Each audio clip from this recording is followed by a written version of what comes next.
2027학년도 대입 계획, 드디어 발표됐네요. 네, 나왔습니다. 지금 고등학교 2학년이신 여러분 정말 귀 기울여야 할 소식이죠.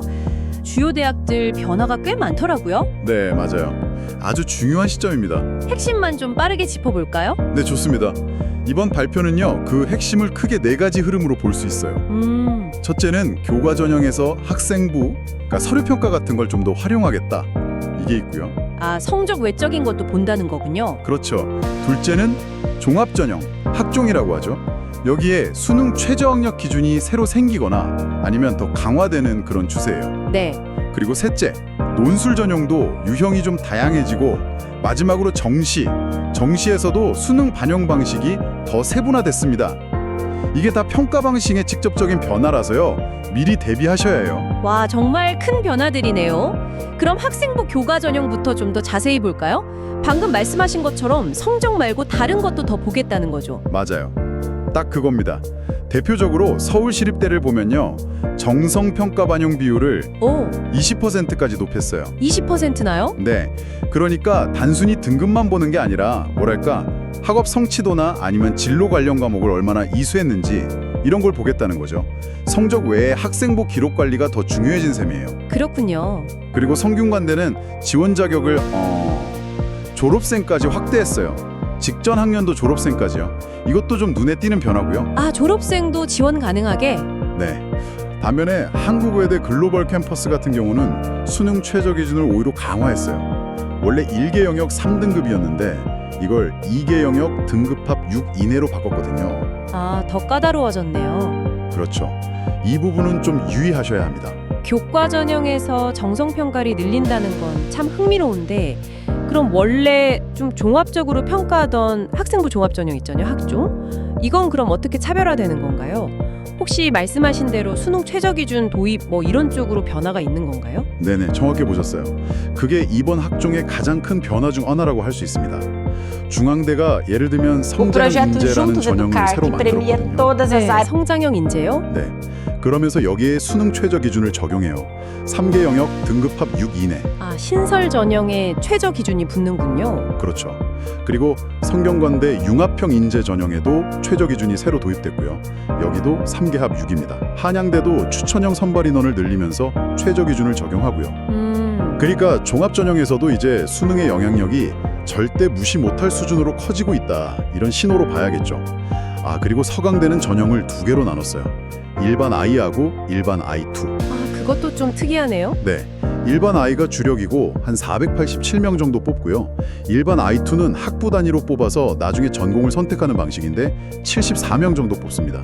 이것도 좀 독특하죠. 종합 전형에서 수능 영향력이 커진다니. 그럼 아예 다른 평가 방식인 논술은 어떤가요? 여기도 변화가 크다고 들었는데 특히 연세대 움직임이 좀 눈에 띈다고요? 네, 맞습니다. 연세대 자연계열하고 통합계열에서 과학 선논술형이라는 걸 도입해요. 이게 가장 큰 이슈죠. 과학 선논술형이요? 네, 제 생각에는 이게 아마 2028학년도에 통합과학 수능이 시행되잖아요.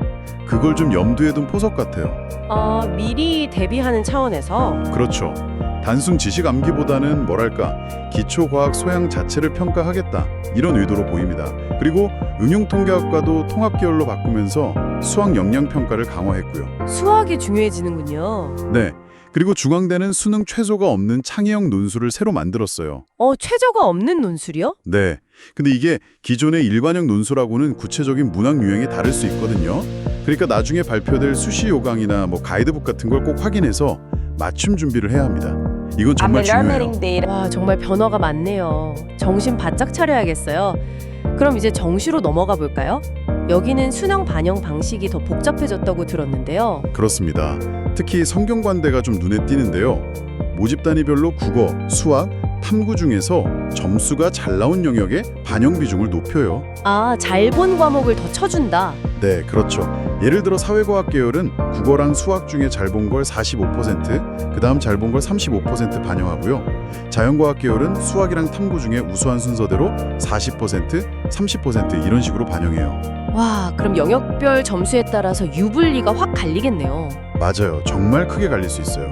그리고 연세대 상경 계열, 그러니까 상경, 경제, 응용통계학과요. 여기는 수학 반영 비율을 33.3%로 높이고 탐구는 16.7%로 낮췄어요. 아, 그럼 수학 잘하는 학생들한테 훨씬 유리해지겠네요. 그렇죠. 수학 강점이 확실히 부각될 겁니다. 그런데 아까 잠깐 언급하셨는데 성균관대 사범대학처럼 정시인데 수능 위주가 아니라 학생부 종합 전형으로 뽑는 경우도 있다고요? 이건 정말 의외인데요. 정시의 학종이라니요. 네, 저도 이 부분 보고 좀 놀랐는데요. 이것도 아주 주목할 만한 변화예요. 분명 정시 모집인데 수능 점수만 보는 게 아니라 학생부를 종합적으로 평가해서 선발합니다. 면접은 없고요. 네, 면접은 없는데 수능 최저 기준은 적용하고요. 그리고 이런 흐름이 확대돼서 2026학년도에 이어서 2027학년도에는 동국대랑 중앙대도 정시에 학생부 평가를 도입해요. 아, 동국대 중앙대까지요? 동국대는 수능 90%에 학생부 10%인데 20%를 교과 관련 내용을 종합평가하고요. 중앙대는 비교과, 특히 출결을 반영합니다. 정시의 학생부를 그것도 비교과인 출결까지 본다니. 이거 수능 점수만 딱 보고 준비했던 학생들한테는 좀 혼란스러울 수도 있겠는데요. 특히 졸업생들은 어떡하죠? 맞아요. 그게 좀 문제일 수 있죠. 특히 중앙대의 경우 졸업생은 미인정 결석 일수에 따라서 감점폭이 달라질 수 있거든요. 그러니까 나중에 발표될 환산 점수표를 정말 꼼꼼하게 확인하고 지원 전략을 세워야 해요. 네네. 재수생이라면 고3 때 출결 관리를 좀 소홀히 했던 게 불리하게 작용할 수도 있는 거죠. 이게 작은 요소 같아도 당락에 영향을 줄 수 있으니까 꼭 체크해야 합니다. 와, 정말 오늘 말씀 들어보니까 큰 틀에서 변화가 엄청나네요. 정리해보면 전반적으로 학생부를 그냥 성적만 보는 게 아니라 더 깊이 들여다보려고 하고 수시에서도 수능의 중요성이 더 커지고 또 전형 방식 자체도 훨씬 다양하고 복잡해지는 방향으로 가고 있네요. 네, 맞습니다.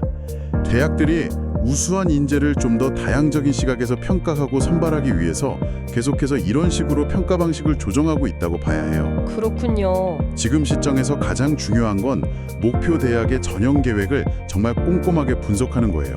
그리고 남은 고등학교 생활 동안 어떤 부분에 집중해야 할지 그 방향을 잘 설정하는 것, 이게 무엇보다 중요합니다. 네. 단순히 내신 성적, 수능 점수 이것만 생각할 게 아니라 이 변화하는 입시 환경 속에서 나라는 지원자의 강점을 어떻게 하면 가장 효과적으로 보여줄 수 있을까 그 전략을 진지하게 고민해야 할 시점인 것 같습니다. 맞습니다. 전략이 중요해요. 여러분, 여러분이 목표하는 대학은 어떤 변화를 예고하고 있나요? 그리고 그 변화에 맞춰서 여러분은 어떤 새로운 준비를 시작하시겠습니까? 한번 잘 살펴보시고 계획을 세우셔야겠습니다.